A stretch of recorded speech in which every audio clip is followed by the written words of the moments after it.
Bismillahirrahmanirrahim. Assalamualaikum warahmatullahi wabarakatuh. Bagaimana kabarnya anak-anak? Alhamdulillah.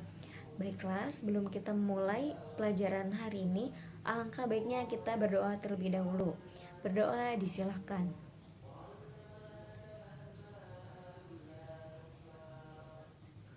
Ya, berdoa dicukupkan. Sekarang Ibu absen terlebih dahulu. Ahmad Ibnu Sarah. Baiklah, sebelum menuju ke materi, di sini Ibu akan bertanya. Pernahkah kalian memperhatikan tubuh kalian ketika selesai berolahraga? Ya, apa yang terjadi? Ya Ahmad, berkeringat, betul. Sarah, capek Bu? Oh betul. Nah, ada yang tahu mengapa demikian? Belum. Nah, baiklah. Di sini segala pertanyaan tersebut akan terjawab di video yang telah Ibu bagikan sebelumnya. Sekarang Ibu akan membagikan kalian ke dalam beberapa kelompok. Satu kelompok terdiri dari 4 orang. Nah, silakan untuk berhitung dari yang paling kanan sampai ke kiri, lalu ke belakangnya mengikuti berhitung dari 1 sampai 4, lalu selanjutnya seperti itu. Nah, sudah? Nah, silakan untuk nomor yang sama harap untuk berkumpul dalam kelompok. Nah, sudah berkumpul dengan kelompoknya masing-masing?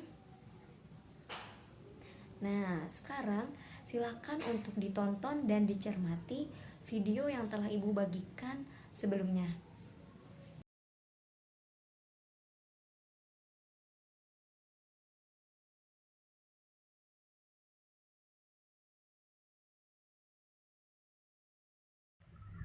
Sistem ekskresi pada manusia. Manusia itu bagaikan sebuah mesin metabolisme. Tubuh manusia membutuhkan zat makanan dan oksigen agar kegiatan metabolisme dapat berlangsung untuk menghasilkan energi yang dibutuhkan tubuh. Namun, seperti halnya sebuah mesin, dari hasil kegiatan metabolisme, manusia juga menghasilkan zat sisa yang bersifat racun dan harus segera dikeluarkan dari tubuh. Proses pengeluaran zat sisa pada manusia terbagi menjadi 3. 1. Ekskresi, yaitu proses pengeluaran zat sisa hasil dari kegiatan metabolisme yang tidak dibutuhkan lagi oleh tubuh. 2. Sekresi, yaitu proses pengeluaran zat sisa yang masih dapat digunakan lagi oleh tubuh, seperti hormon dan enzim. 3. Defekasi, yaitu proses pengeluaran zat sisa hasil pencernaan melalui anus. Pada bahasan video ini, kita akan membahas mengenai sistem ekskresi. Sistem ekskresi. Ekskresi adalah proses pengeluaran zat sisa hasil dari kegiatan metabolisme yang tidak dibutuhkan lagi oleh tubuh. Pada manusia, terdapat 4 organ yang bertanggung jawab dalam sistem ekskresi, yaitu ginjal, kulit, paru-paru, dan hati. Ginjal menghasilkan zat sisa berupa urin. Kulit menghasilkan zat sisa berupa keringat. Paru-paru menghasilkan zat sisa hasil pernafasan berupa karbon dioksida dan uap air. Hati menghasilkan empedu hasil perombakan dari sel darah merah. Struktur ginjal. Ginjal kurang lebih berbentuk sebagai berikut. Apabila dilakukan sayatan menyamping, maka akan terlihat struktur anatomi ginjal seperti pada gambar. Struktur ginjal terdiri atas bagian korteks atau kulit ginjal, medula atau sumsum ginjal, dan pelvis atau rongga ginjal. Di dalam ginjal juga terdapat pembuluh arteri tempat masuknya darah yang akan dibersihkan, disebut arteri renalis. Dan pembuluh vena tempat keluarnya darah disebut vena renalis. 2. Mekanisme pembentukan urin pada ginjal. Sekarang, mari kita melihat dalam mengenai ginjal. Pada ginjal, terdapat unit struktural yang bertanggung jawab dalam pembentukan urin yang disebut sebagai nefron. Nefron terbagi atas beberapa bagian. Badan Malpighi, tubulus contortus proximal, lengkung Henle, tubulus contortus distal, serta tubulus collectivus. Sekarang, mari kita lihat lebih dekat pada badan Malpighi. Pada badan Malpighi, terdapat gulungan-gulungan kapiler darah yang disebut glomerulus dan bagian yang menyelubungi glomerulus yang disebut kapsul Bowman atau simpai Bowman. Darah akan mengalir di dalam kapiler glomerulus disuplai dari arteriola afferent. Afferent berarti masuk dan keluar melalui arteriola efferent. Efferent berarti keluar. Selama darah mengalir, karena pengaruh tekanan menyebabkan molekul-molekul kecil di dalam darah terdorong keluar dari glomerulus melalui ruang antar sel-sel endotel kapiler glomerulus. Sedangkan molekul-molekul besar seperti protein dan lemak tidak dapat melewati ruang antar sel-sel endotel kapiler glomerulus dan akan tetap berada pada kapiler glomerulus. Sehingga hanya molekul-molekul kecil yang tersaring saja yang akan ditampung di dalam kapsula Bowman. Proses penyaringan yang telah berlangsung demikian disebut filtrasi. Hasil filtrasi ini disebut urin primer, mengandung molekul-molekul air, urea, amonia, glukosa, asam amino, natrium, dan garam-garam mineral. Tahap pembentukan urin selanjutnya terjadi pada suatu tubulus yang disebut tubulus contortus proximal. Urin primer dari kapsula Bowman akan mengalir di sepanjang tubulus contortus proximal. Akan mengalami proses penyerapan kembali zat-zat yang masih berguna bagi tubuh seperti air, glukosa, asam amino, dan garam-garam mineral menuju kapiler peritubulus, yaitu pembuluh kapiler darah yang mengelilingi tubulus nefron. Sebagian air akan diserap kembali ke dalam darah akibat pengaruh perbedaan tekanan osmotik antara urin primer dan darah. Glukosa dan asam amino akan diserap kembali melalui transport aktif melewati epitel tubulus menuju kapiler peritubulus, sedangkan molekul-molekul yang tidak berguna seperti urea dan amonia akan tetap berada pada tubulus contortus proximal. Proses penyerapan kembali yang telah berlangsung disebut reabsorpsi. Hasil dari reabsorpsi disebut sebagai urin sekunder, yaitu urin yang sudah tidak lagi mengandung zat-zat yang masih berguna seperti glukosa dan asam amino, menyisakan zat sisa yang tidak berguna lagi seperti urea, amonia, dan sebagian kecil garam-garam mineral. Selanjutnya, urin akan mengalir memasuki daerah tubulus yang melengkung dan menyempit, disebut lengkung Henle. Daerah lengkung Henle dapat dibagi menjadi dua, yaitu daerah turun atau descendant dan daerah naik atau ascendant. Urin yang melewati daerah turun akan tetap mengalami reabsorpsi, sedangkan daerah naik akan mengalami agmentasi. Agmentasi akan dibahas pada tubulus selanjutnya. Selanjutnya, urin akan memasuki tubulus tempat berlangsungnya proses terakhir pembentukan urin, disebut tubulus contortus distal. Di dalam tubulus distal, urin sekunder akan mengalami proses augmentasi, yaitu proses penambahan zat sisa yang tidak diperlukan dari kapiler peritubulus ke tubulus. Zat sisa yang tidak diperlukan lagi ini berupa hormon yang tidak digunakan lagi oleh tubuh, zat antibiotik, zat obat-obatan dalam jumlah berlebih atau yang tidak digunakan lagi oleh tubuh, amonium, dan zat-zat lainnya. Hasil dari augmentasi adalah urin sebenarnya, yang terdiri dari sebagian besar molekul air, urea, amonia, serta molekul tambahan yang tidak digunakan lagi oleh tubuh, seperti zat hormon, zat kimia obat-obatan, dan garam-garam mineral. Selanjutnya, urin sebenarnya akan memasuki tubulus kolektivus atau tubulus penampung yang nantinya akan mengalir menuju pelvis.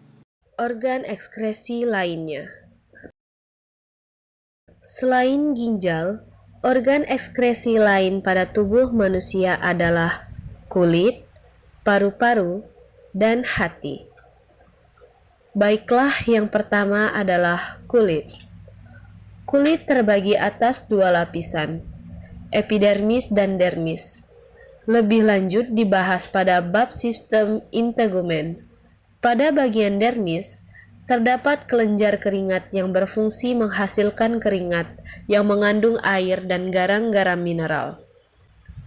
Keringat dihasilkan ketika kapiler pembuluh darah bawah kulit melebar karena pengaruh panas atau pengaruh hormonal dan sebagainya. Darah akan melewati lapisan bawah kulit atau subkutan lebih banyak.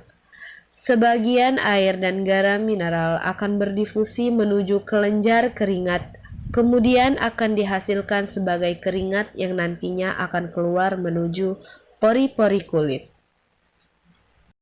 Paru-paru. Pada paru-paru terdapat alveolus, tempat terjadinya proses difusi oksigen dan karbon dioksida. Proses ini menyebabkan oksigen masuk ke dalam darah dan karbon dioksida dilepas menuju ruang alveolus. Dari alveolus, karbon dioksida kemudian dilepaskan keluar dari tubuh. Proses lebih lanjut dibahas pada bab sistem pernapasan. Hati. Sel-sel darah merah yang sudah tua akan dirombak menuju hati menjadi zat empedu. Seperti yang pernah dibahas pada sistem pencernaan, zat empedu membantu dalam sistem pencernaan untuk mengemulsikan atau mengumpalkan lemak agar mudah dicerna. Contoh penyakit-penyakit pada sistem ekskresi. Batu ginjal. Batu ginjal disebabkan oleh urin tertampung dalam waktu yang lama dengan kandungan air yang sangat sedikit. Zat urea pada urin mengeras membentuk struktur kristal atau batuan tajam. Kristal batuan urea ini dapat ikut mengalir bersama urin menuju ureter ginjal. Karena strukturnya yang keras dan tajam, kristal batuan urea ini akan tersangkut pada ureter dan dapat melukai ureter, menyebabkan rasa sakit pada penderita. Diabetes insipidus. Diabetes ini disebabkan oleh gangguan pada hormon ADH.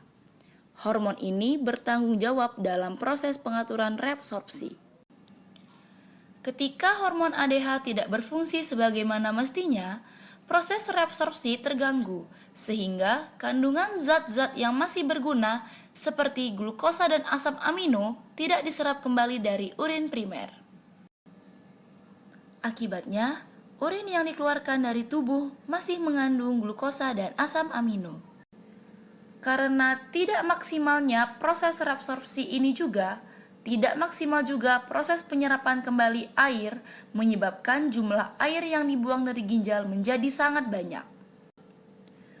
Karena itulah, orang yang mengidap diabetes insipidus tampak tidak bertenaga dan sangat sering buang air kecil.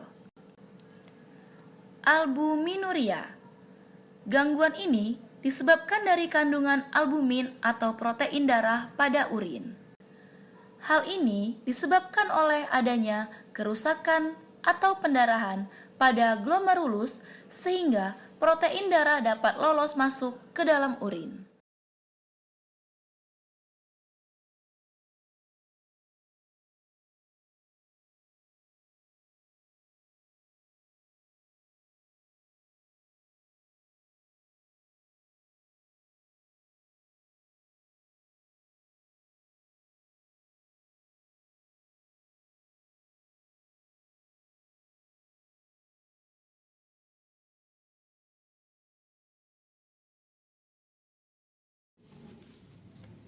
Baiklah, setelah menonton dan juga menyimak video yang telah Ibu bagikan, sekarang silakan kalian isi lembar tugas ini sesuai dengan apa yang telah kalian tonton tadi. Nah, Ibu beri waktu 10 menit.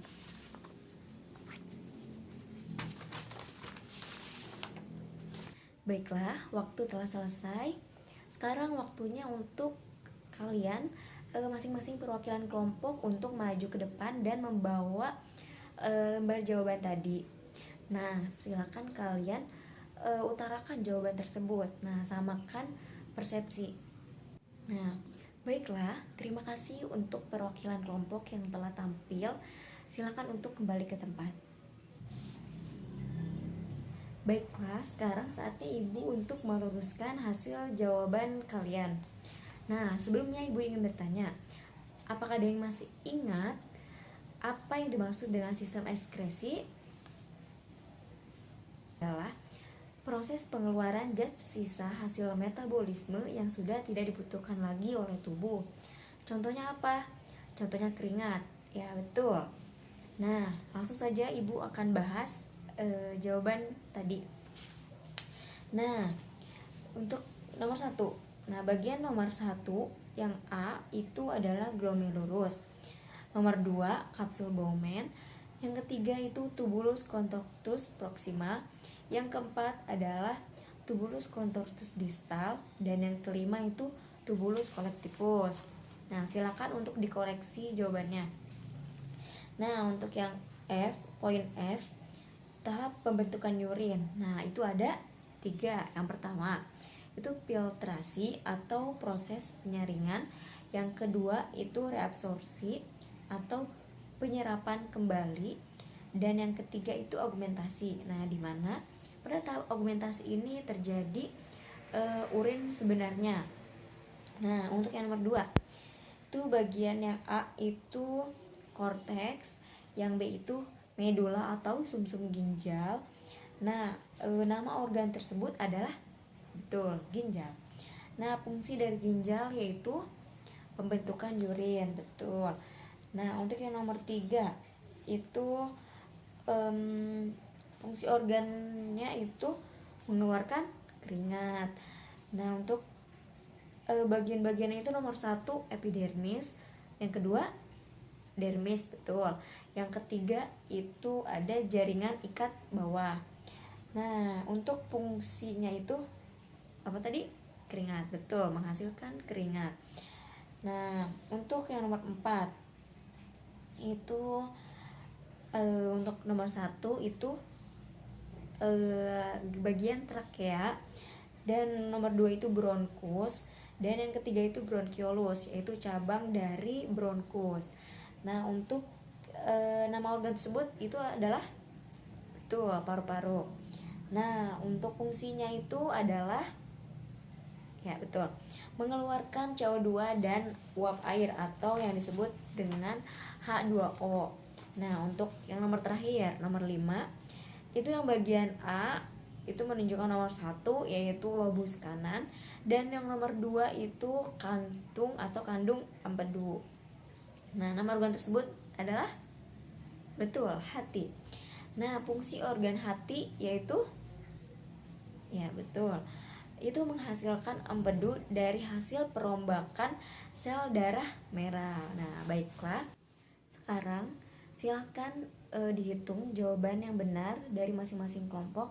Setelah itu kertasnya kumpulkan lagi ke Ibu. Baiklah, selanjutnya kita akan review pembelajaran hari ini. Nomor pertama, apa yang dimaksud dengan sistem ekskresi? Ayo jawab bareng-bareng. Sistem ekskresi adalah proses pengeluaran zat sisa hasil metabolisme tubuh yang sudah tidak dibutuhkan lagi. Nah, yang kedua, ada berapa organ sistem ekskresi pada manusia? Betul, ada 4. Yang pertama, ginjal. Yang kedua, kulit. Yang ketiga, hati. Yang keempat, paru-paru. Nah, selanjutnya, apa fungsi dari organ ginjal? Betul, pembentukan urin. Yang kedua, kulit. Keringat, betul. Yang ketiga, ada paru-paru. Apa fungsinya? Betul, fungsi dari paru-paru yaitu untuk mengeluarkan CO2 atau karbon dioksida dan juga uap air atau yang disebut dengan H2O. Nah, yang terakhir itu ada hati. Apa fungsi dari organ hati? Ya, betul sekali. Fungsi dari organ hati yaitu menghasilkan empedu dari hasil perombakan sel darah merah. Baiklah, melihat hasil presentasi dari tiap kelompok tadi, Ibu melihat ada satu kelompok yang paling banyak jawaban benar dan semangat, yaitu kelompok 1. Selamat untuk kelompok 1. Nah, untuk mengingat dan juga lebih memahami lagi pengetahuan kalian mengenai sistem ekskresi pada manusia, Ibu tugaskan pada setiap kelompok untuk membuat poster. Nah, kelompok 1 membuat poster ginjal, kelompok 2 hati, kelompok 3 kulit, dan kelompok 4 paru-paru. Nah, poster tersebut berisi menunjukkan bagian-bagian organ tersebut dan juga fungsinya, dan yang terakhir yaitu produk yang dihasilkan dari organ tersebut. Baiklah, pembelajaran kali ini dicukupkan. Semoga ilmu yang kalian dapatkan hari ini dapat bermanfaat, dan Ibu mohon maaf apabila terdapat banyak salah kata. Tetap jaga kesehatan. Wassalamualaikum warahmatullahi wabarakatuh.